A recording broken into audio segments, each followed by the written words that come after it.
திரு ஐயநாதன், இப்ப தாவேகாவை பற்றி தொடர்ச்சியாக திமுக வைக்கக்கூடிய விமர்சனங்களாகட்டும், இல்ல திமுகவை பத்தி தாவேகா வைக்கக்கூடிய விமர்சனங்களாகட்டும், இதுல குறிப்பா பார்க்கும்போது திமுக தரப்பில் சொல்லப்படுது நாங்க டைரக்டா அவங்கள சொல்லல, ஆனா அமைச்சர்கள் தரப்புல இருந்தெல்லாம் சொல்லும் போது தாவேகாவை குறிப்பிட்டுதான். திமுக தாவேகாவை ஒரு பொருட்டாக எடுத்துக்குதா?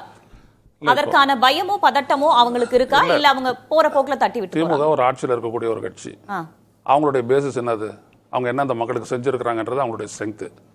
தாவேகா அரசியலுக்கு வந்திருக்கக்கூடிய ஒரு கட்சி, இவங்களுக்கு என்ன அடிப்படை குற்றச்சாட்டு தவிர இவங்க ஏதாவது அஷூரன்ஸ் கொடுக்க முடியுமா? எதுவுமே கொடுக்கல.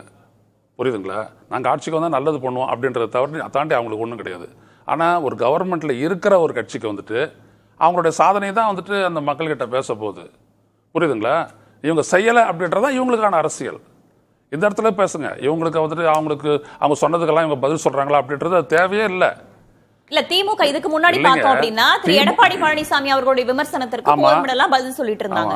ஆனா தாவேகாவை இப்போது அவர்கள் ஒரு பொருட்டாக எடுத்துக்கொள்கிறார்களா? அவர்களுடைய விமர்சனத்திற்கு பதில் சொல்ல வேண்டிய ஒரு கட்டாயம் எடுத்துக்கல. இவங்க ரெண்டு பேரும் ஒரே லைன்ல தான் நிக்கிறாங்கன்றதான் நான் முதல்ல நான் சொன்னேன்.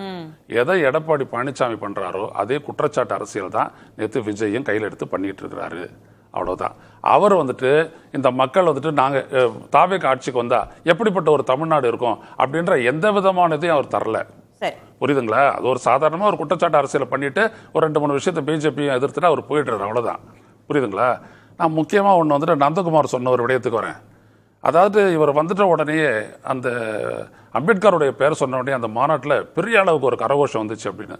பெரியாருக்கும் தான் வந்துச்சு, பெருந்தலைவர் காமராஜுக்கும் தான் வந்துச்சு. நான் ஒன்று சொல்றேன், எந்த ஒரு அரசியல் கட்சியும் திடீர்னு வந்த ஒரு அரசியல் கட்சி தமிழ்நாட்டை பொறுத்த வரைக்கும் எஸ்சி, கிறிஸ்டியன், முஸ்லீம் இவங்களுடைய ஓட்டுகளை அப்படியே கபலீகரம் பண்ணிட முடியும்னு நினைச்சே பார்க்காதீங்க. ஏன்னா இங்கே இருக்கக்கூடிய அரசியல் விழிப்புணர்வுன்றது அதிகம்.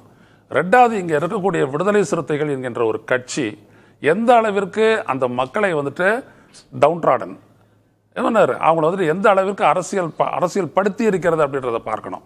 புரியுதுங்களா? அதுதான் வந்துட்டு தீர்மானிக்க போகுது. நீங்க வந்துட்டு அப்படியே கன்சாலிடேட்டட் இவங்க இந்த பக்கெட்லாம் வந்துட்டு அப்படியே இவருக்கு டிரான்ஸ்ஃபர் ஆயிடுச்சு அப்படிலாம் சொல்லாதீங்க. இது வந்துட்டு அனாலிசிஸ் கிடையாது. நீங்க சொல்றது பில்டப்.